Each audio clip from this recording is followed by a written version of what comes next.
field. It starts as a person. I was dealing with race since I was born. And in my inner self, my strength was unbending when it came to accepting that BS, racial discrimination. Because I was never gonna let anybody make me feel that I was not top shelf. And that was the battle that raged. And I could use a lot of that on the field. You gonna be a football player when you grow up? Today is the best day of your life. Believe it. Give me 8 years of daylight. That's all right. Greatest leader I've ever known. What a ride it's been! This is Jim Brown, the most devastating ball carrier in the history of football. Most dominant player to ever step on any athletic field.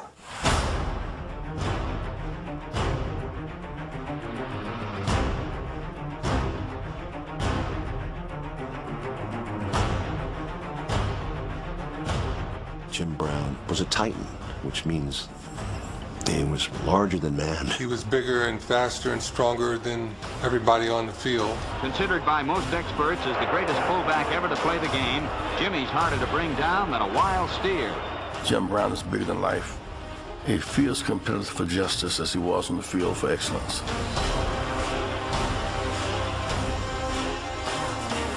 Here's a striking example of his individual brilliance. The creator said, I'm only going to do this one time, in a very special player. 8 rushing titles in 9 seasons. 3 Most Valuable Player awards. Over 12,000 rushing yards. 106 rushing touchdowns. All while never missing a game and retiring at the height of his career.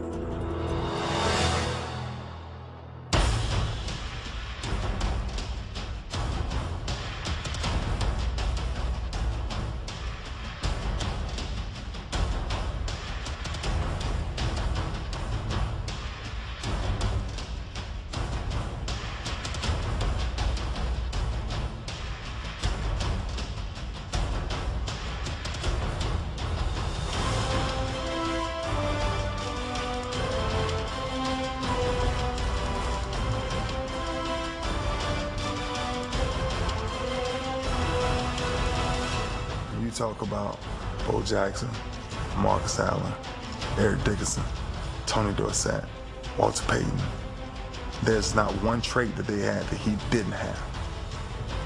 He's one. He's one. Payton 2. I fall 3. Guys that are extremely strong may not be as agile. Some guys have all the speed in the world but may not have the balance. Jim had it all.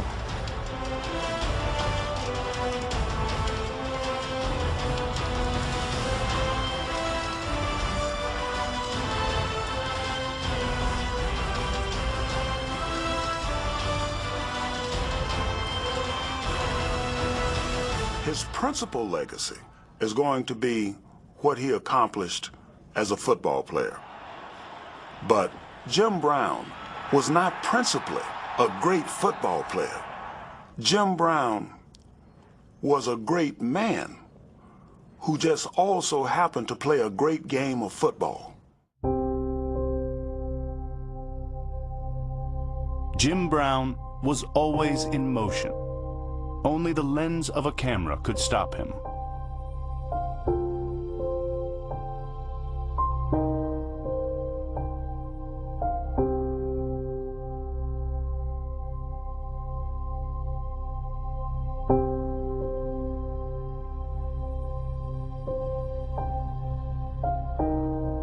He left indelible images on Hollywood and as a community activist, but first on the football field, in a career that almost never happened at all.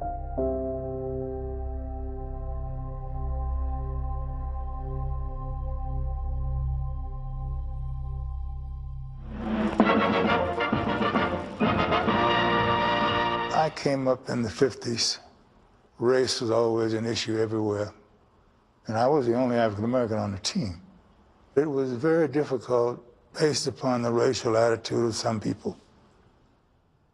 After his arrival at Syracuse in 1953, a frustrated Brown rode the bench. I knew I was the best back they had, and they were trying to tell me I wasn't. So I decided I was going to leave. The superintendent of my high school flew up there and told me that I bet not quit. Stick it out, and it'll work out. And he was right.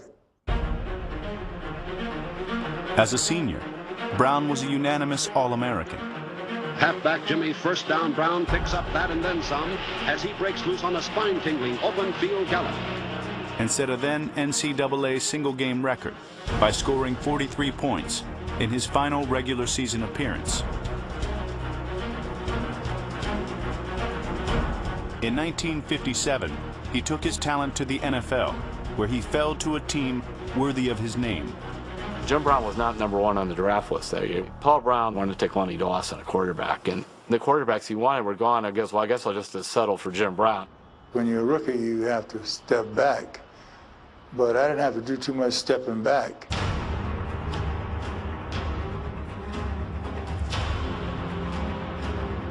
In Brown's 9th game, he ran for a then NFL single-game record, 237 yards, against the LA Rams.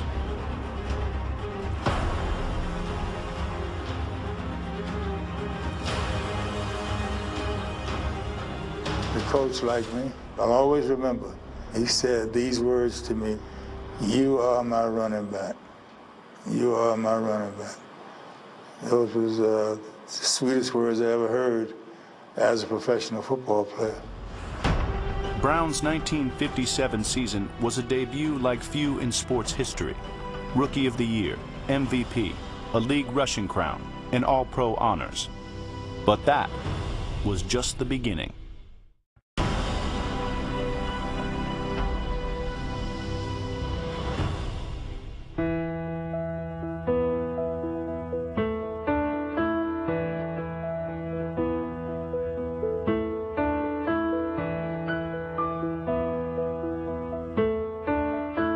In 2016, the Cleveland Browns commissioned an artist to sculpt a statue of Jim Brown.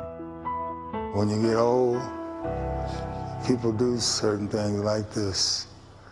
But I'm a part of this franchise. In my own mind, I'll always be a Cleveland Brown. The organization is, paying a great honor to me. And I truly, truly appreciate it. It's a little humbling because this guy is much bigger than me. If you watch some of the films, you can see his balance. I saw Jim Brown come out of a meeting, and it was in the winter, and he stepped on a piece of ice and slipped. At least for 4 or 5 seconds, he defied gravity. I said, "This cat ain't gonna even fall when he done slipped on a piece of ice." I played against Jim Brown once when I was with the College All-Stars. There was talk, and I had heard about Jim Brown, the great Jim Brown, blah, blah, blah. So I thought, here's my shot at getting this legend. So some way or another, my arm got caught under his, and he started rolling the other way. And it's, hyperextending my arm, and I'm like, "Hey, you son of a..." I thought, damn, this guy is not bad. Jimmy Brown again, all 228 pounds, bowling through the middle and thundering 68 yards for the 4th score. As enormously gifted as he was as a physical entity, his mental approach to the game was even greater. Very smart, understood blocking schemes, understood running styles, understood the whole game. Every time the play was over, Jim Brown would get up and he would be the last one to stand up, and he would go back to the huddle very slowly. And then he'd get in the huddle and I'd think, my God, he's got to be hurt.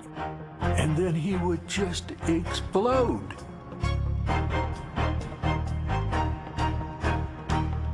It's twofold. The opponents don't know when you're hurt if you get up slow all the time. And the other is the conserving of energy. You don't want to be jumping up, running back to the huddle between plays, and you're fatigued to a certain degree.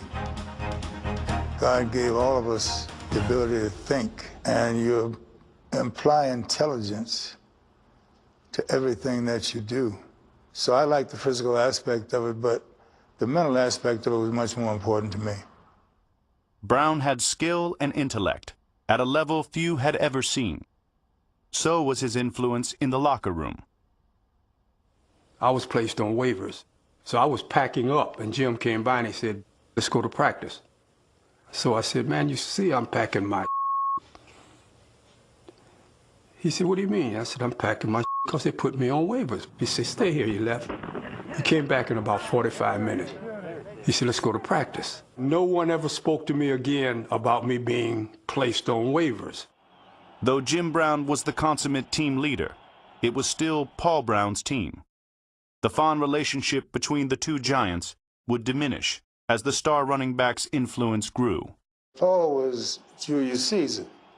He was a ruler, and I was a very determined person, set in my ways to a certain degree. So we always had a little edge in our relationship. Jim always has to test everybody that first day, and he's got a couple out here that are going to require some testing. Paul started his meeting, and Jim comes in the door, and he says, Jim, you're late. And the man named Brown that runs this team, his first name is Paul. Well, as funny as we all thought that was, that you could not have heard anything in that room. As a rift grew between Jim and Paul Brown, a lifelong friendship formed between Jim and his backfield teammate. I met Jim in 1958, and when I walked into the training facility, the first guy I looked across and saw was Jim Brown. And I said, holy smoke. When you see a massive star like that, my first thought was, what do they want with me? Right away, I loved his talent. He was a different kind of runner and had unbelievable track speed. He only wanted about 9 carries, and I needed about 25. That made us very compatible. On the football field, we loved each other to death. It was almost like we could read each other. We had an off-tackle play for me to sneak through on the defense. So he faked Jim out on like a flip and handed it back to me. I had to break away because I can't get up the hole. I ran by Jim Brown and just handed him the ball. He goes the opposite way for 60 yards.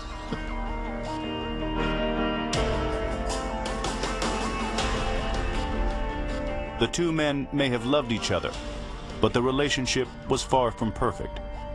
The Cold War between Jim and his coach saw to that. Paul dominated all of his players. There was one guy he couldn't dominate. Many times, he put me in the middle of things so he could set things to Jim. So he might jump on me and scream at me about something, but it was always when Jim was next to me somewhere, because he's really talking to Jim. Brown and Bobby Mitchell shared the backfield for 4 seasons before Mitchell was traded to Washington. I hated the fact that they traded him. I didn't understand it. But we had Ernie Davis coming in. Best known is Ernie Davis, the league's #1 draft choice and the first Negro ever to win the coveted Heisman Trophy. They said Green Bay had Horning and Jim Taylor, so we're going to be like 2 big old dudes. Well, I didn't like 2 big old dudes in the backfield. I thought one big dude and then one little dude that could do all kinds of magic. And so I wasn't for the trade at all. Upheaval on the depth chart was nothing compared to what was transpiring in Brown's world outside of football. As he did on the field, Brown would meet these challenges head on.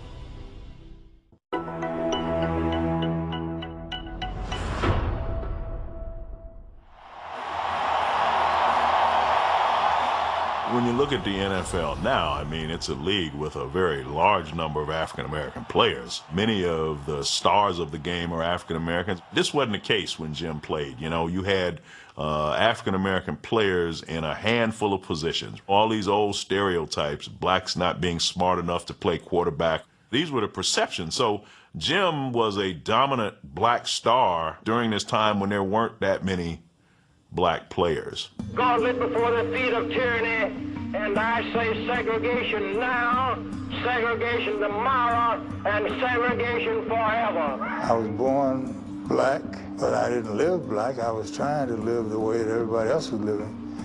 But there was segregation at that time. There was discrimination. There was unfair situations. There was brutality. This country was a mess. We played the game in Florida. When the players got through getting their keys, the only people still standing there were the black guys, Jim and all of us. Manager came over and he said, "We got a nice hotel for you in Miami." He had never met Jim Brown.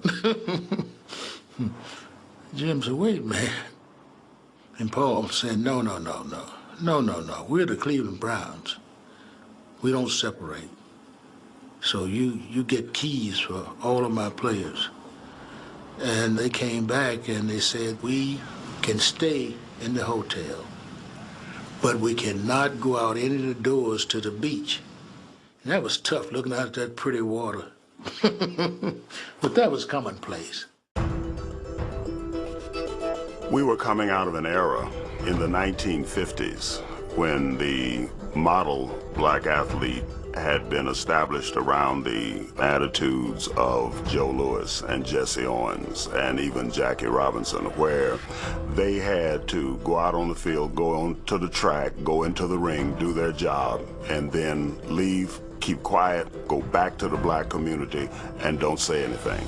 Jim Brown demanded his dignity. He wanted the same respect off the field that he got on the field.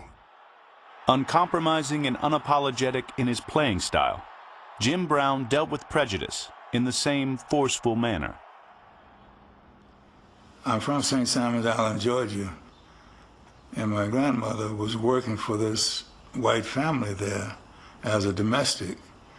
And I had become somewhat of a celebrity because of my football in high school. And my grandmother said that this family wanted to meet me. So I went out to the house and knocked on the door, and they came outside to greet me and never invited me inside. That was like a blow to my stomach. I did not like that.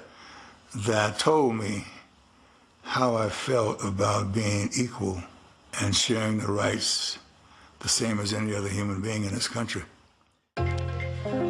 Jim Brown really represented achievement for the black community, and he was so good that it didn't matter what color they were, they had to acknowledge him as the best in his field, and that meant a lot to black Americans in the 60s when everything that any black person achieved was questioned as to whether it was significant, but there were no question marks about Jim Brown. When you're facing degradation, you can do three things. You can adjust, or you can be resentful and hostile, or you can resist and fight back. Jim always fought back.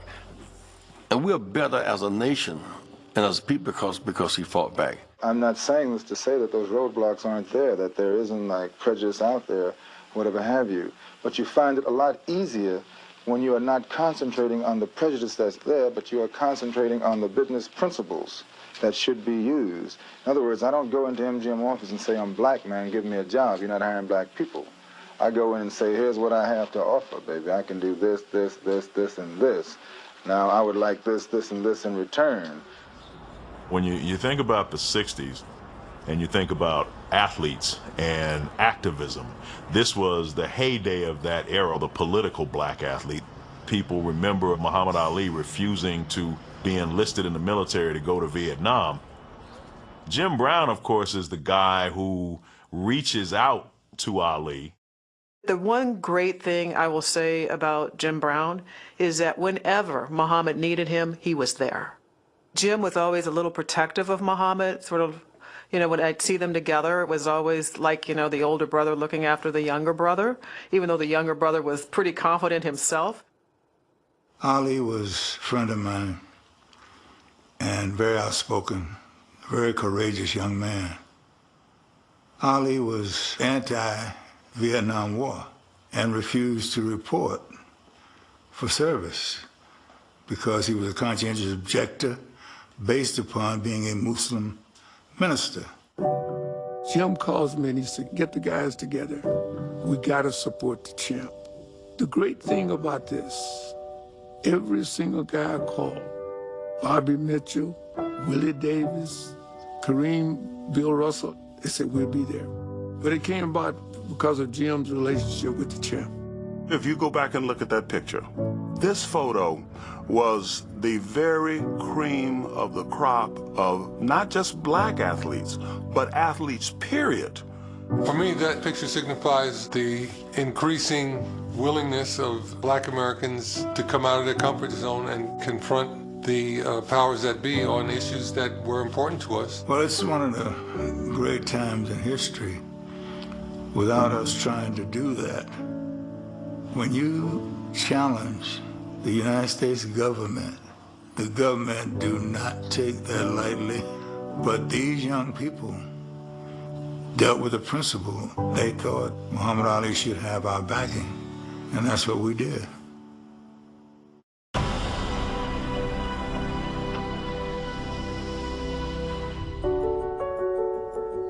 Life is a process, full of ebbs and flows, peaks and valleys. Jim Brown's peak on the football field is unmatched in NFL history. A defining illustration of Jim Brown, the football player, was his performance in 1965. A career-high 21 touchdowns, a third MVP award, a record 8th rushing title. But this, perhaps his best season, would also be his last. Jim was doing a movie called Dirty Dozen, and Jimmy told us that he'd be back maybe a few days late. So Art Modell called him and said, Jimmy, you're going to be fined $100 a day. You better get back here. Jimmy said, I retired. Nice playing football. That's how it ended. My original intention was to try and participate in the 1966 National Football League season, but due to circumstances, this is impossible. I want more mental stimulation.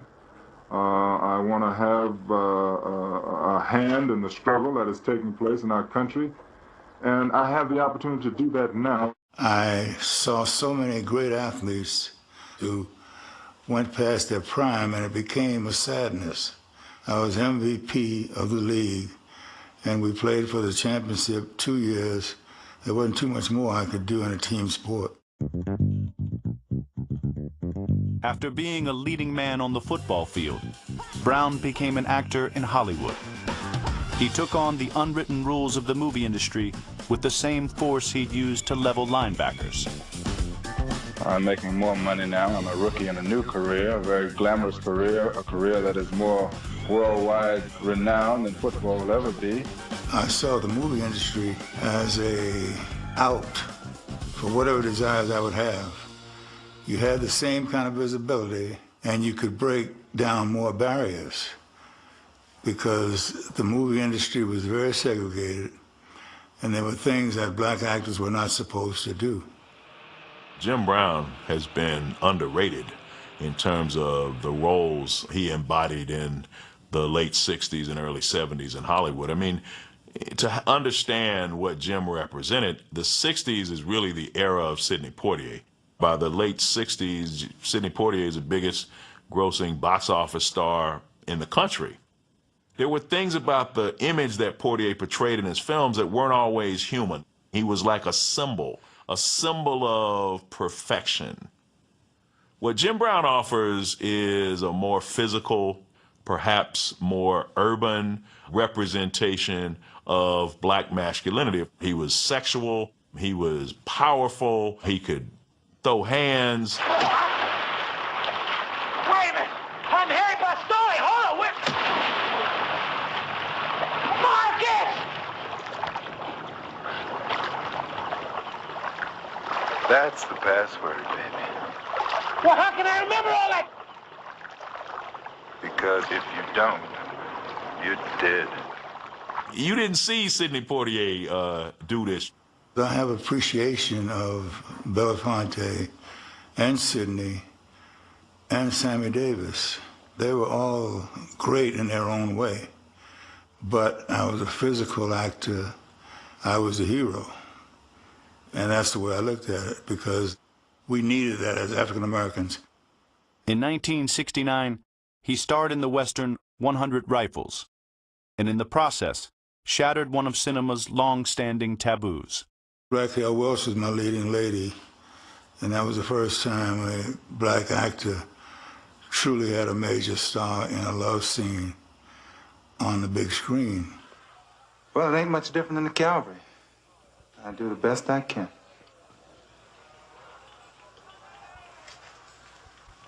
Well, that is a hard thing to do. For all the bad things I have said to you.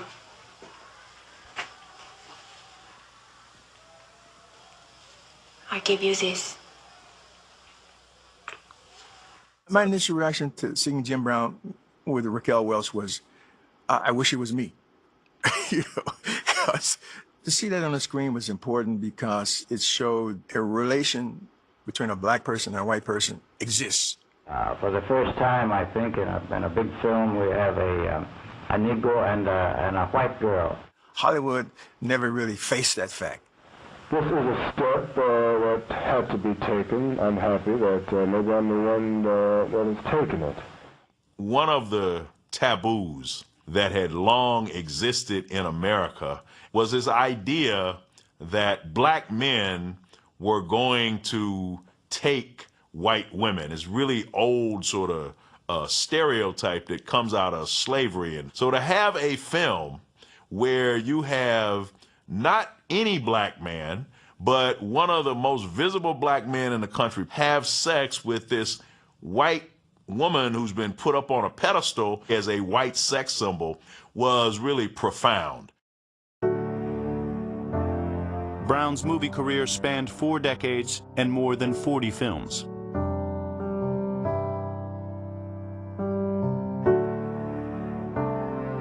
We made Any Given Sunday in 1999. It was a real pleasure to cast him.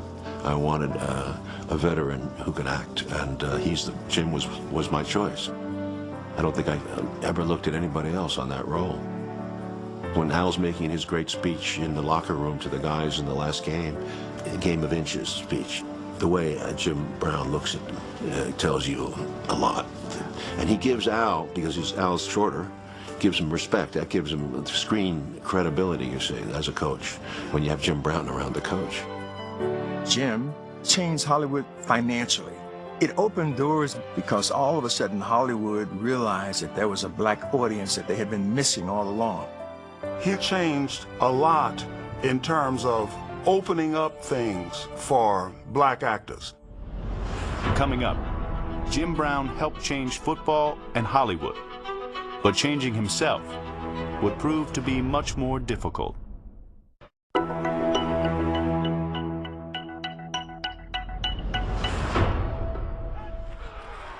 Jim Brown may have been the perfect football player, but he wasn't a perfect man. There would be times, even in a discussion, he could get upset if it looks like I might have got the ups a little bit. I was always kind of careful with that because he didn't take to anybody not being dominated by him, on or off the field.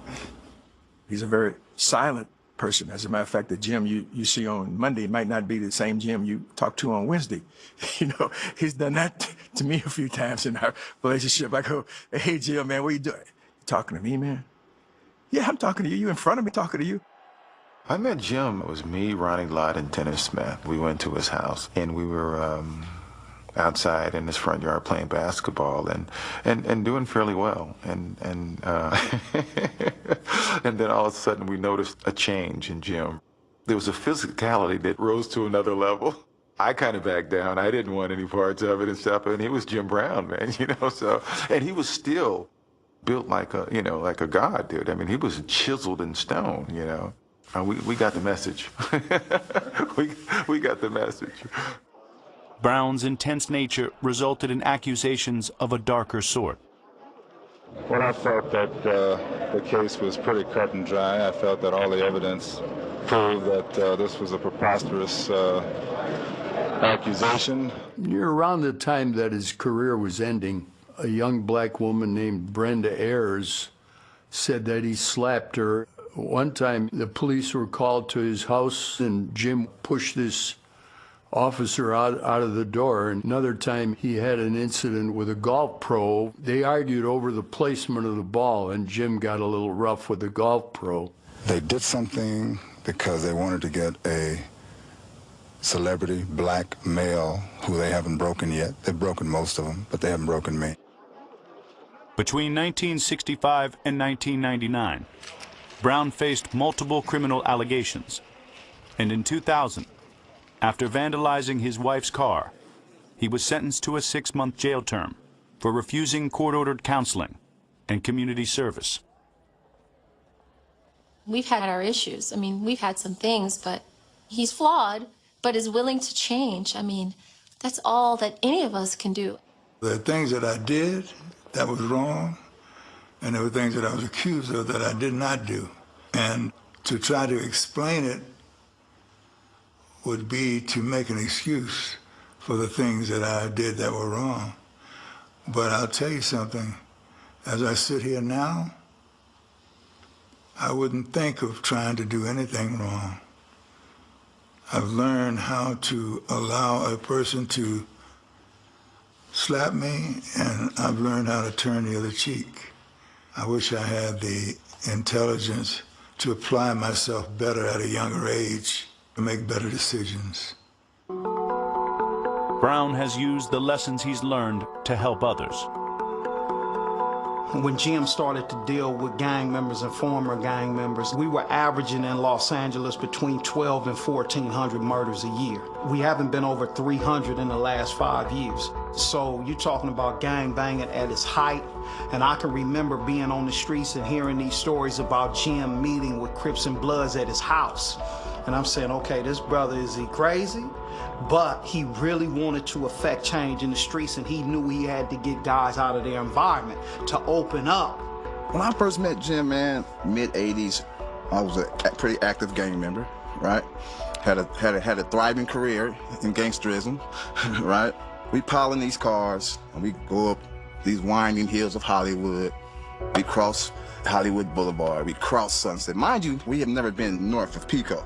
And we go down this long, beautiful driveway, and there standing in the driveway is the great Jim Brown. And he just opened us in open arms, brought us in his house, and we just sat there and talked based on kind of us talking to him on what the situation was in the streets and him telling us what the situation was in life, and he came up with the American. Founded in 1988, American was Brown's answer to the epidemic of gang violence in the inner city. I don't think that there can be anything any more important than to keep young people from killing each other. Over what? A red rag, a blue rag? That's a terrible mindset to think that there are thousands of young people out there that's willing to shoot someone or willing to go to the penitentiary, as if that is some sign of glory. The approach was to go into the belly of the beast and turn those lives around. We are not going to change this world through guns and soldiers and violence. It will be through love and understanding.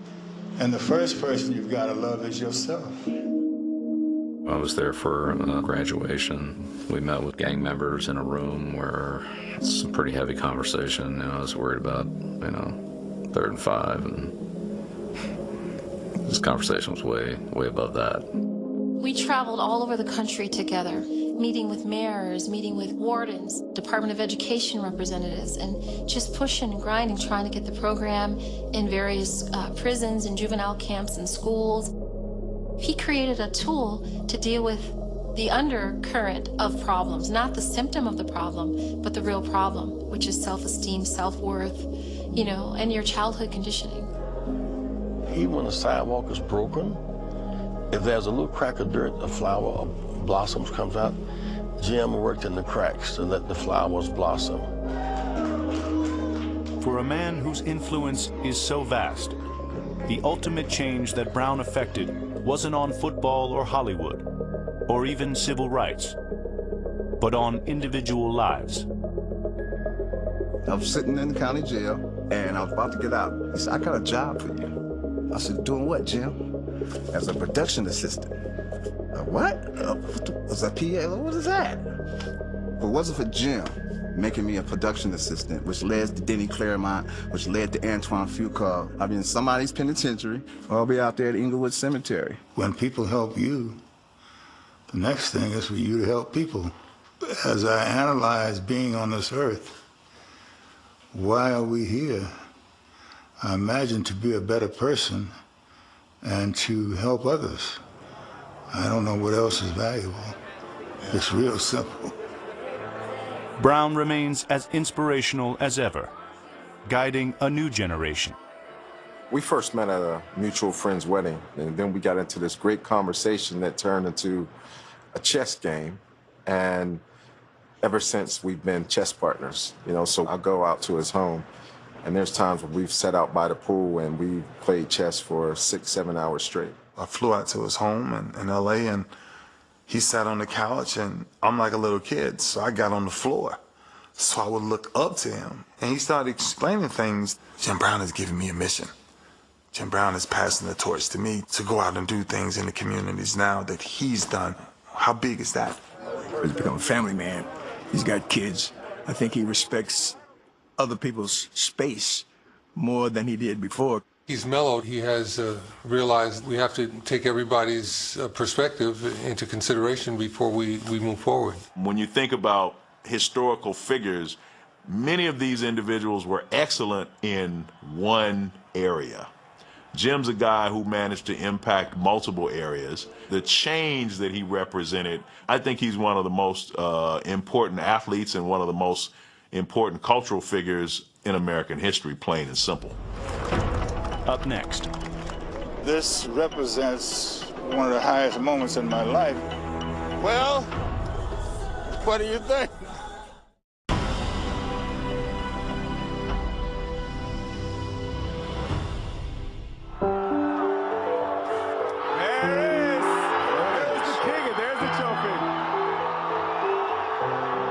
In June 2016, the NBA's Cleveland Cavaliers brought the city its first title in more than half a century. Taking part in the festivities was a familiar face. So what we have to do is pass the torch. We have to bridge the gap between 1964 and 2016. When Jim Brown handed the Larry O'Brien Trophy over to LeBron James, it was one of the best sports moments in Cleveland history. I don't think there were too many dry eyes at that parade, and of course there were 1.3 million people there. Cleveland's last championship team rose from one of the most shocking firings in NFL history. I have a simple statement. Paul Brown will no longer serve in the capacities of head coach and general manager. After the 1962 season, Art Modell bought the team. Before that, Paul Brown was coach, general manager, and may as well have been owner. I mean, he ran the whole thing. Paul Brown had become so rigid at the end that they just needed a different voice. I admired Paul, and I listened to him until I thought he had gotten too conservative. There was a difference in our relationship because of that. In his first season without Paul Brown, Jim Brown thrived, setting an NFL single-season rushing record with 1,863 yards. That greatness was on display from the start of the '64 season, with the Browns winning 8 of their first 10 games. The season culminated in the 1964 NFL Championship game against the Baltimore Colts. They had, 7 or 8 Hall of Famers on that ball club. But the advantage is we got them at home. Jim and I, just before we got ready to leave, in comes the Colt Corral. They come as close as you and I are right now, and they play taps.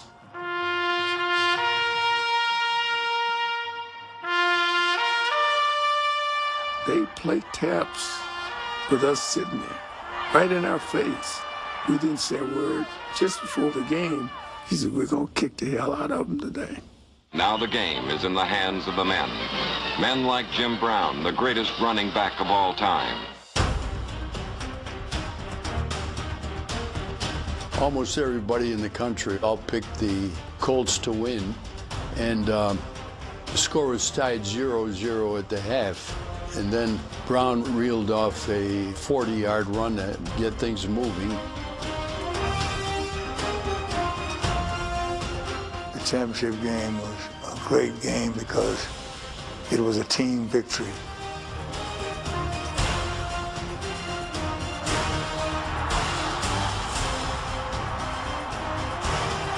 Final score, Cleveland 27, Baltimore nothing.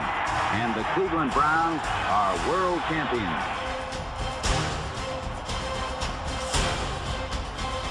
The 1964 team was so vitally important to the fabric of Cleveland because it endured for so long.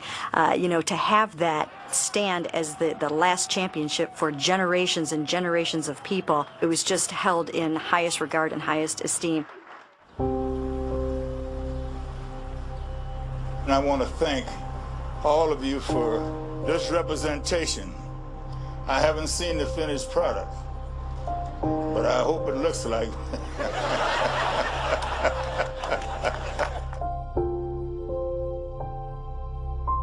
While Brown's football life ends cast in bronze, he intends for his real life to finish where it began. I told my wife when I leave here, I want to be cremated, and she would just throw the ashes into the marshlands of St. Simon's.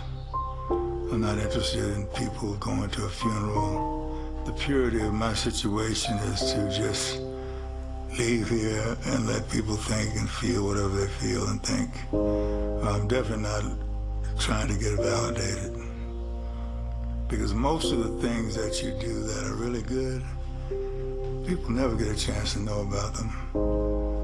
And if you're sincere, you don't care. Life, like a snapshot, is a gathering of fleeting moments in time. And so it is for James Nathaniel Brown.